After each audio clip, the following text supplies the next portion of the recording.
በዛሬው ዕለት ማለትም በዕለተ ሰኞ ቀን ሰኔ 16 2017 ዓመተ ምህረት ሀገረ ቤዛን እስቴ ዴንሳ ብሪጌድ አጀብ ያስባለ ጀብድን ፈጸምኩ አለ። ከሞት አፋፍ ላይ ሆኖ በጣረ ሞት እየተንፈራገጥ ያለው ብልጽግና እባካቸው አድኖኝ ማለቱን ቀጥሎበታል ነው የተባለው። በሰከላ ወረዳ ጊሽ አባይ ከተማ የፋኖ ኃይሎች የጠላትን ጦር ድባቅ መተውታል። የአማራ ፋኖ ብሔራዊ ኃይል በወሎ ቀጠና ልጅ ኢያሱ ኮር የጎፋ ክፍለ ጦር ድልን ተቀናጅቶ እንደዋለ የደረሱ መረጃዎችም አመላክተዋል። በአራቱም ክፍለ ግዛቶች አጀብ ያስባሉ ጀብዶችን ተፈጽመዋል ነው የተባለው።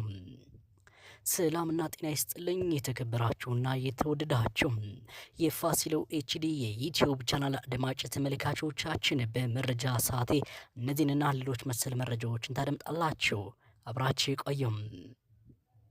በቀዳሚነት መረጃ ወሎ ቀጠና የአማራ ፋኖ ብሔራዊ ኃይል በወሎ ቀጠና ልጅ ኢያሱ ኮር የጎፋ ክፍለ ጦር ድልን ተቀናጅቶ ውሏል። ባገኘው አጋጣሚ ሁሉ የአማራን ሕዝብ ለማጥፋት እቅድ እየሰራ ያለው የአብይ አህመድ ገረድ ራሱን ጥምር ጦር ብሎ የሚጠራው የወንበዴ ስብስብ በደቡብ ወሎ ወራይል ወረዳ ቁልቤ ከተማ ሕዝቡን ሲያሸብር ሲዘርፍና ሲያንገላታ የነበረው በተለይም ደግሞ እንደ መረጃ ምንጮቻችን በኮማንዶ ጌታቸው ማሩና በየጎፋ ክፍለ ጦር የመረጃና ደህንነት አካል የተጠና ልዩ ኦፕሬሽን ክፍለ ጦሩ አካል በዛሬው ዕለት ማለትም ሰኔ 16 ከማለዳ 12 ሰዓት ወደ ጠላት ቀጠና ቀጥታ በመጠጋት ለሰዓታት በተደረገ ውጊያ የወራይሉ ወረዳ ሚኒሻ ጠርናፊ ጨምሮ በርካታ ሎሌዎችን በርካታ የስርዓቱ ገረዶች ቁስለኛ ሲሆኑ የፋኖን ምት መቋቋም ሲያቅተው ወደ ጎጎፍቱ ከተማ ፈርጧል። ቁልቤ ከተማ በፋኖም ቁጥጥር ስር ስትገባ የጠላት ምሽግ ያለምንም ጉዳት ተሰብሮ በወገን እጅ ገብቷል። ወደ ጠላትም ካምፕ ሲገባ በርካታ ክላሽንኮቭ መሳሪያና በርካታ ከህዝብ ሀብት የተዘረፈ ንብረትም ተገኝቷል። ውጊያውም እንደ መረጃ ምንጮቻችን በአሁኑ ሰዓት በፋኖ የበላይነትም እንደቀጠለ ነው። ከሞት አፋፍ ላይ ሆኖ በጣረ ሞት እየተንፈራገጥ ያለው ብልጽግና ባካችሁ አድኖኝ ማለቱን ቀጥሎበታል። በዛሬው ዕለት በአሸባሪው ኃይል በሰከላ ወረዳ ጊሽ አባይ ከተማ ዙሪያ ባሉ ቀበሌዎች የታፈኑ ነዋሪዎች የጊዮን ብርጌድ ፋኖን አስለቅቋል ነው የተባለው። በግዴታ ሰልፍ ተወጣላቸው ማለትም ለመረጃ ምንጮቻችን ቀበሌ 34 ሳውሳ 50 ጉደ 64 ነዋሪዎችን ከቤተክርስቲያን አፍኖ ወደ ሰከላ ጊሽ አባይ ከተማ ይዞ ሲንቀሳቀስ የነበረው ኃይል የጊዮን ብርጌድ አናብስቶችም ባደረጉት የንጹሃንን ማስለቀቅ ውጊያ ሙሉ ለሙሉ በሚባል ደረጃ ተለቀዋል ነው የተባለው።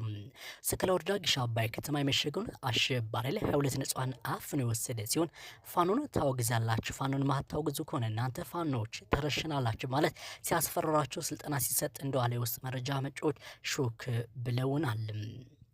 የአማራ ፋኖ ብሔራዊ ኃይል ጎንደር ቀጠና አንደኛ ኮር ጉና ክፍለ ጦር ስማዳው ውስጥ የሚንቀሳቀሰው ሀገረ ቤዛን ብርጌድ የአብይን ተላላኪ ስማዳ ወረዳ ላይ የሲሳይና የሙላቴ አናብስቶች እያረበደበቱት ይገኛሉ። ከሌሊቱ 11 ሰዓት ከጀመረው ውጊያ አሁንም እንደቀጠለ ሲሆን የጠላት ኃይል አንድ መኪና ቁጥራቸው ያልታወቀ ሞትና ቁስለኛን ይዘው ወደ መጣበት ሲመለስ ቀሪዎቹ ለመጨረሻም ተነቅነቁም ቀጥሏል። ስቴዲንሳ ብርጌድም በሸንበቆ በኩል ሊቆረጣ የመጣውን የጠላት ኃይልም ሞትና ቁስለኛ አድርጋለች የመለሰችው ሲሆን ስቴዲንሳ ብርጌድ ከሀገረ ቤዛን ብርጌድ ጋር በውጊያ ተሳትፋና ድል የተቀናጀችበት ልዩ ኦፕሬሽን ነው የተባለው እንደ መረጃ ምንጮቻችን ገለጻ።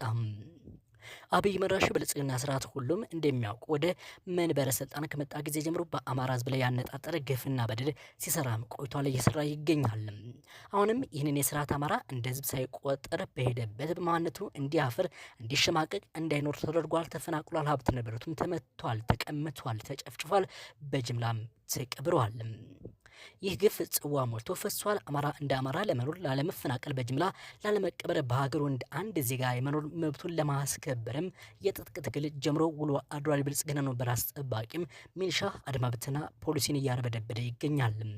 የአማራ ኩራት ክንደ ነበልባሎች ፋኖ ሰራዊት ለበለጠ የሰዓት አልሎሚ ድንጋይ ቆሎ ሆኖበታል። በዛሬው ዕለትም ጎንደር ቀጠና ሜጀር ጀነራል ባንት አባት ኮር አንደኛ ኮር ጉና ክፍለ ጦር ሀገረ ቤዛን ብርጌድ ያደረገው ልዩ የማጥቃት ውጊያ የጠላት ጦር በትንትኑ እንዲወጣ ስለመደረጉ ነው የተነገረው። ውድ የተከበራችሁ የፋሲሎ ኤችዲ የዩቲዩብ ቻናል አድማጭ ተመልካቾቻችን በመረጃ ሰዓት መደመጥ አለባቸው ብዬ አሰብኳቸው ሰበር አሁናዊ አስቸኳይ ትኩረት የሚሹ መረጃዎች እነዚህ መስሉ ነበረ። ለሁላችሁም ደግሞ መልካም አመሻሽ ተመኘው።